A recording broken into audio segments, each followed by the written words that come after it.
তো গাইজ আসসালামু আলাইকুম, কেমন আছেন সবাই? দেখতে পাচ্ছেন আমরা আমাদের গ্রামের কাঁচা রাস্তা দিয়ে হেঁটে যাচ্ছি। সামনে লুঙ্গি পরা, পিঙ্ক কালারের ছাতা মাথায় দেয়া, পিঙ্ক না সরি আকাশি রঙের ছাতা মাথায় দেয়া যে মানুষটাকে দেখতে পাচ্ছেন, সে জনপ্রিয় কন্টেন্ট ক্রিয়েটর আইবি ভাই। দেখুন, একটু বৃষ্টি হলেই আমাদের গ্রামাঞ্চলের রাস্তাঘাটের অবস্থা কি হয়। খুব বাজে একটা অবস্থা, চলাচল করতেই সমস্যা হয়ে যায়। এলাকার জনজীবন একদম থমকে যায়, সকল কৃষিকাজ বন্ধ হয়ে যায়, কারণ অতিবৃষ্টির কারণে কৃষিকাজ করা যায় না। কৃষকরা বাসা এবং গ্রামের টং চায়ের দোকানে বসে তাদের অবসর সময় কাটায়। ভাই একটু এদিকে তাকান, আমরা একটু দেখুক মানুষে ভাইয়া, তার জন্য সবাই দোয়া করবেন। সে এবার প্রার্থী, সে কিসের প্রার্থী সেটা আপনারা অবশ্যই ধারণা করতে পারতে আছেন। এ মামু তুই বাইরে দেখতে পাচ্ছেন, এটি হলো আমাদের খালেক চাচার ঘর। চাচি অসুস্থ থাকার কারণে উনি ঢাকা থাকেন।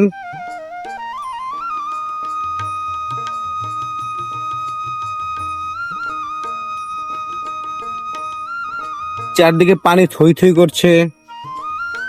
আমাদের গ্রামাঞ্চলে একটু ভারী বৃষ্টি অথবা একটু পানির পরিমাণ বৃদ্ধি পেলে এরকম চারদিকে পানি থই থই করে। ভিউয়ার্স, ভিডিওতে এই এখন যে জিনিসটি দেখছেন, এটিকে আমাদের গ্রাম্য ভাষায় দুন্দুলিবন বলে।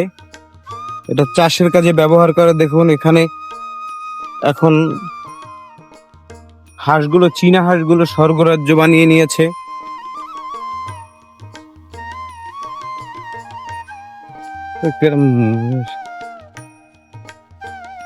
আমাদের গ্রামের এই একটি রাস্তার এই জায়গাটি আছে শুধুমাত্র এখনো পানি ওঠে।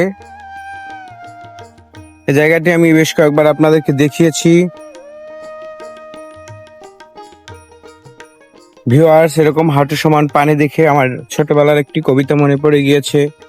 আমাদের ছোট গায়ে ছোট ছোট ঘর, থাকে সে তার সবে মিলে নাহি কেহ পর, পাড়ার সকল ছেলে মোরা ভাই ভাই, একসাথে খেলি আর পাঠশালা যাই।